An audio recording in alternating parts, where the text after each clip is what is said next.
What's up, YouTube? In this video, I want to talk to you about how the popular keto diet or nutritional ketosis can actually be an accelerator or a progressive factor to things like diabetes and cancer. So I want to talk to you about the overlap between the two actually. The commonalities or similarities between dietary or nutritional ketosis and diabetes and cancer. So if you're somebody who is on a ketogenic diet and you're starting to experience some health issues now, or if you're somebody who's considering the keto diet, but you want to get a well-rounded viewpoint of what this diet actually is, so that way you can make an educated decision on whether or not you should try it out, then stay tuned. I have some great information coming your way.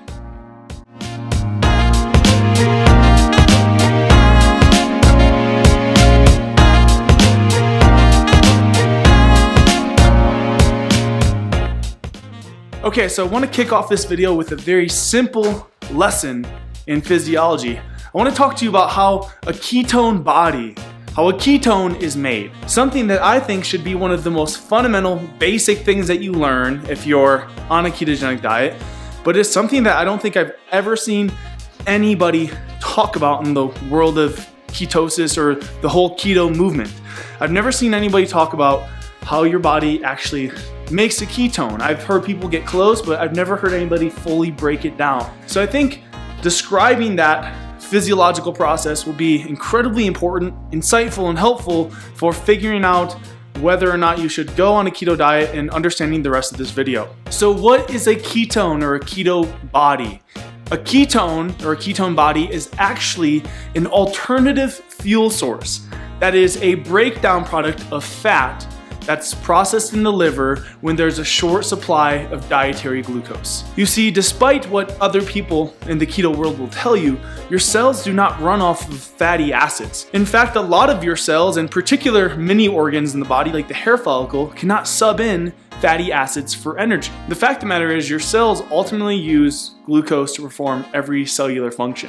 And when you do not have glucose, your body, so desperate of glucose, will go as far as breaking down your fat tissue and even your protein, so your muscle tissue, your organs and glands, etc., to make glucose or sugar through a process called gluconeogenesis, which is usually the initiating stages of ketosis. So now in this case, let's say you're fasting or you're on a ketogenic diet, or let's say you're diabetic, you're somebody who cannot utilize or oxidize glucose. What happens is your insulin levels will become very, very low. Then you will have abnormally high levels of two hormones, one called glucagon, another called adrenaline, often referred to as epinephrine. Now, this particular process of mobilizing the fats from your body to be used as energy is called lipolysis. So adrenaline and glucagon together, initiated by a stress response, that is low blood sugar, start to mobilize the fat from your body, and then ketosis is basically long-term or chronic lipolysis, where now that the fat has been mobilized, you're going to start burning it or using it for energy. So the basic difference between ketosis and lipolysis is that lipolysis is just the liberation of fat to be used for energy, and ketosis is the actual process of using fat for energy. So taking those fats and turning them into the ketones or ketone bodies. Now, something important to understand here is that of the three so-called ketone bodies, one of them, hydroxyl butyrate, is actually an alcohol. And at least according to the Warburg effect, chronic glycolysis, or the presence of fermentation, the production of hydroxyl butyrate and alcohols, as well as lactic acid, are key biomarkers of not just diabetes, but the metabolism of cancer. You see, when your body starts to turn these fats into these ketone bodies through a process of fermentation, ultimately, you produce something called lactic acid. And as I talked about in the video on the dangers of fermented foods, lactic acid is a key player of all of the sequences in the metabolism of cancer. In fact, according to a study, lactate or lactic acid is probably the only metabolic compound involved and necessary in all main sequela for carcinogenesis, specifically angiogenesis, immune escape, cell migration, metastasis, and self-sufficient metabolism. So that's basically saying that lactic acid is not only present during cancer, but it's actually necessary for all of the physiological or metabolic processes that ensure cancer cells can live and proliferate. In fact, lactic acid has often been referred to as fuel for tumor and cancer cell growth for those reasons alone. Not to mention that lactic acid, basically in the extracellular or surrounding environment, is what creates the acidic environment that cancer cells and tumors need to grow and to thrive. In fact, looking at another study on the correlation between lactic acid, the downregulation of the metabolism, and cancer, this study states that recent data suggests that the metabolic switch toward deregulation of glycolysis may be an early and fundamental event in tumorigenesis. Accumulation of lactate in solid tumors is a pivotal and early event in the development of malignancies. So to sort of summarize everything so far, I know I'm giving a lot of information. Basically what I'm getting at is that to enter dietary ketosis, you need to have incredibly low blood sugar and low insulin, which causes a stress response via the pituitary and the adrenal glands to secrete adrenaline and glucagon. This mobilizes fat from the tissues, which leads to the downregulation of the metabolism, shifting it from normal oxidative metabolism to something called glycolysis, where instead of producing 36 ATP in carbon dioxide, we only produce 2 ATP in lactic acid. And not only is lactic acid directly associated with the development of tumors and cancer cells, but the chronic production of adrenaline to stay in a high rate of lipolysis to ultimately create the ketone bodies stimulates the production of cortisol. And both adrenaline and cortisol, although they'll provide the temporary short-term relief of pain and energy when you're starving, stressed out, or in a famine, they're going to have many degenerative effects over the long term. In fact, it's well known that stress hormones like cortisol and adrenaline stimulate the sympathetic nervous system.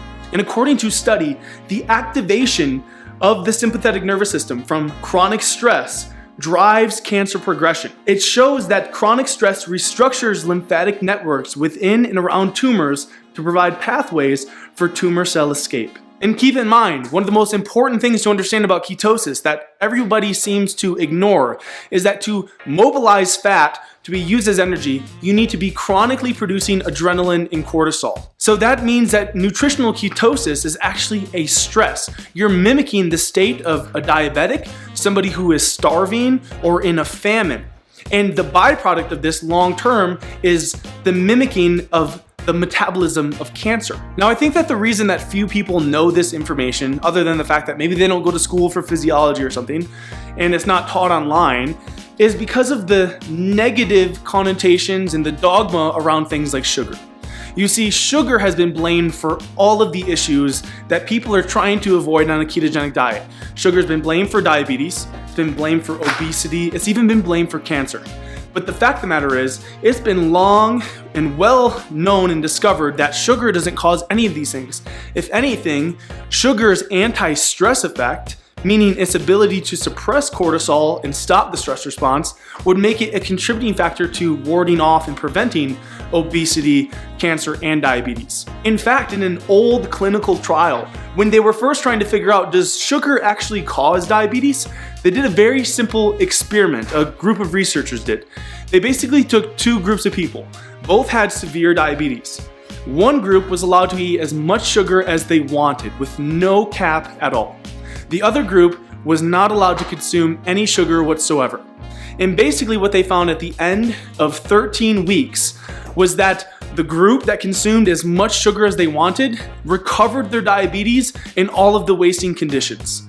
Whereas the other group, who actually stopped consuming sugar altogether, most of them died early. And again, how could this be? Well, sugar is not the cause of diabetes. You see, cortisol, stress is the cause of diabetes. Chronically elevated levels of cortisol impair the cellular utilization of glucose.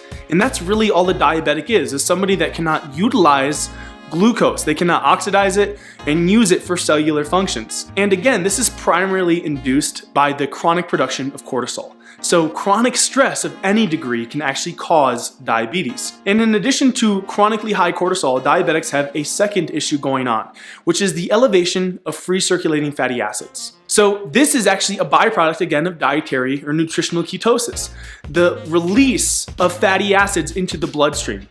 And what these do is they tend to mimic a lot of the negative effects of estrogen, vice versa, and they tend to stimulate the production of estrogen, and estrogen stimulates the production of cortisol. So there's a feedback loop between polyunsaturated fats, or free circulating fatty acids specifically, which is a breakdown product of fat metabolism. When you metabolize fats for energy, you release these free fatty acids, and they go into the bloodstream, stimulating estrogen and cortisol, further contributing to the vicious cycle known as diabetes. Not to mention, it's been well observed that people with cancer have 1.8 to 3 point something fold the amount of free circulating fatty acids in the blood. So they have anywhere from double to 3 times the amount of the free circulating fatty acids, which is again the byproduct of breaking down fat and trying to use it for energy. But the problem with this again is that it's going to stimulate estrogen and cortisol, and actually a lot of the breakdown products of the free fatty acids from fat metabolism, like arachidonic acid and linoleic acid, actually suppress pancreatic enzyme production, further attributing to diabetes and the inability to break down things like glucose or sugar and to secrete insulin. So I know I've hit you with a lot of information so far, but to summarize everything one last time, dietary or nutritional ketosis is a metabolic stress. We know this because in order to go into ketosis, you have to stimulate the adrenals and the pituitary to secrete the classic stress hormones, adrenaline, cortisol, and also glucagon, to mobilize fat for energy. The other thing that we know that's a key indicator of it being a stress is that you tend to only go into ketosis or lipolysis when you're fasting, or you're starving, or there's a famine. And all of these physiological processes, the chronic production of adrenaline, cortisol, and glucagon, the downregulation of the metabolism toward glycolysis, the production of lactic acid, are all key players in the pathogenesis of cancer and diabetes. And the last thing that I just want you to understand again is that sugar is not the cause of diabetes nor cancer. Those things are caused by chronic stress in the production of cortisol and the liberation of fatty acids in the blood. So if you're somebody that's concerned about obesity, weight gain, diabetes, cancer, aging, etc., you don't need to go on a low carb or sugar-free diet to correct or prevent these things.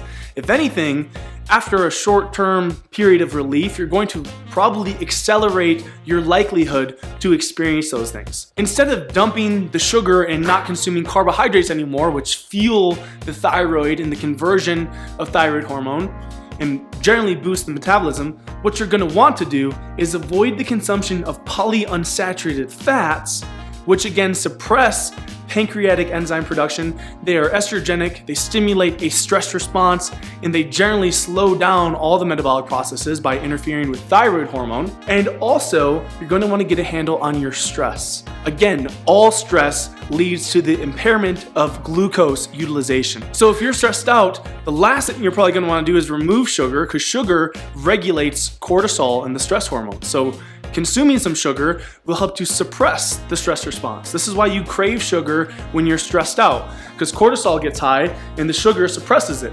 And also, if you're stressed long enough, your body will use up all of its sugar, because stress increases the demand for sugar, and your body will start to waste its own tissues or go into lipolysis just to try to make sugar. So it's going to make more sense that you just consume healthy forms of carbohydrates. And again, if there's any food to avoid, it's those polyunsaturated fats, the difficult to digest grains, beans, legumes, nuts and seeds, and all the things that they come from. Those are the major foods that are contributing to diabetes. In fact, statistics show that we have consumed less sugar than ever in the last couple of years, yet diabetes and cancer are at the highest. That's just, one simple way to show you it's not sugar. There are other factors, and the ones that nobody are talking about is stress, in the elevation of free circulating fatty acids and polyunsaturated fats. That brings this video to a close. I know it was a bit lengthy. I said a lot of information. Some of it might have been a little bit confusing or complex if you don't have a background in physiology or biology. So if you need to, rewatch the video, take some notes on some things that I might not have fully dove into or discussed in this video for the sake of brevity, so that way you can completely understand everything I'm talking about.